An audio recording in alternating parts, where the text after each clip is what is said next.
You know, in the book of Revelation, there's this one single verse that is just packed with so much meaning, it's really easy to just gloss over it. But today we're going to slow down and see how just 7 little words can unlock a really profound and honestly surprising truth about what it means to be truly worthy. And here it is, Revelation 5:12.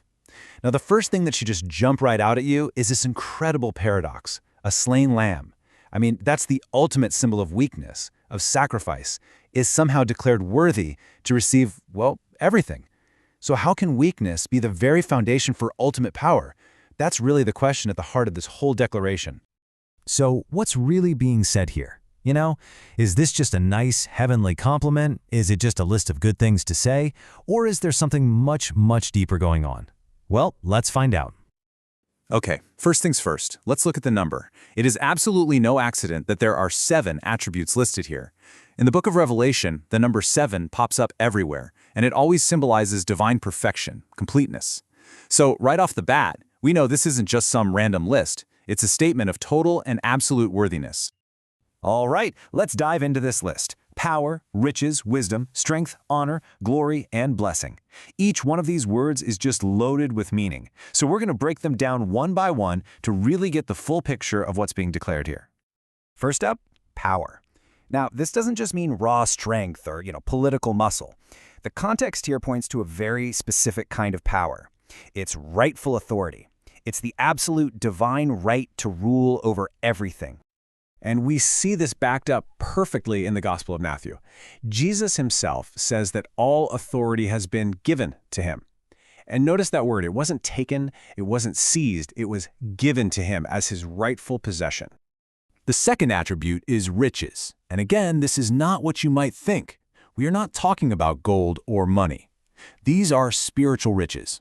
This is the idea that the Lamb possesses the absolute fullness of every spiritual blessing you could possibly imagine. Yeah, the Apostle Paul really confirms this in his letter to the Ephesians. He says believers are blessed with every spiritual blessing and they are blessed in Christ. So he isn't just wealthy, he is the entire treasury of God's grace. Third on our list is wisdom, and just like the others, this goes way deeper than the surface definition. It's not just about being clever or smart. It's a declaration that the Lamb is the wisdom of God, completely personified. He literally embodies God's perfect plan. And look, this isn't just our interpretation. The Apostle Paul states it as plainly as you can in his first letter to the Corinthians. He calls Christ the power of God and the wisdom of God. It's a core part of his very identity. Okay, moving on to strength. This isn't about how much you can bench press. It's about ultimate victory. The Lamb's strength is proven by his conquest over humanity's biggest enemies, sin, death, and hell itself. And here we see the ultimate proof of that strength.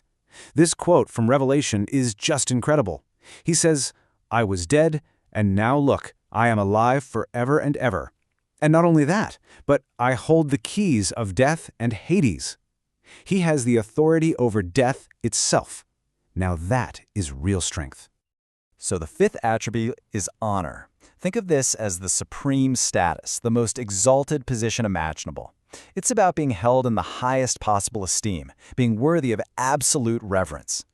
And the source of this honor is made crystal clear. It's because of his sacrifice that God exalted him to the highest place, giving him a name and a status that is above every other name.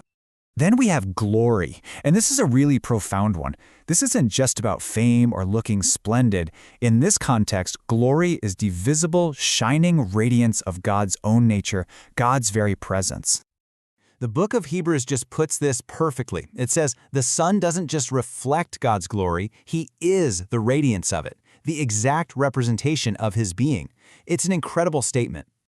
And that brings us to the final attribute, blessing, which really brings it all together. The Lamb is declared worthy of all blessing because he is the very source of all blessing. He's the origin point from which every true and eternal blessing actually flows. Okay, so we've gone through all 7 attributes. But when you put them all together, you start to realize something. This isn't just a list of praises. A much deeper truth starts to emerge about what's actually happening in this heavenly scene. So the crucial point is this. This isn't just simple adoration, like thanking someone for a nice gift. No, this is a formal heavenly declaration. It's basically an announcement of an inheritance.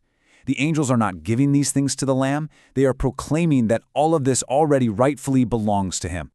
And this right here is the key that unlocks the whole verse. Power, riches, wisdom, none of these are new gifts being handed over. They are what the Lamb rightfully earned through his sacrifice. It is his inheritance, and it was paid for in full. So, what's the ultimate takeaway here? The sevenfold glory isn't just a pretty song, it's a heavenly court's decree. It is a declaration that because of his sacrifice, the slain lamb is the rightful and complete owner of all authority, all blessing, and all honor. It is his earned inheritance. And that leaves us with one final question to think about. If the greatest glory in the entire universe isn't just given away, but is actually earned through sacrifice, well, how does that change our own perspective on what sacrifice means and what it can truly achieve? Something to ponder. Thanks for watching.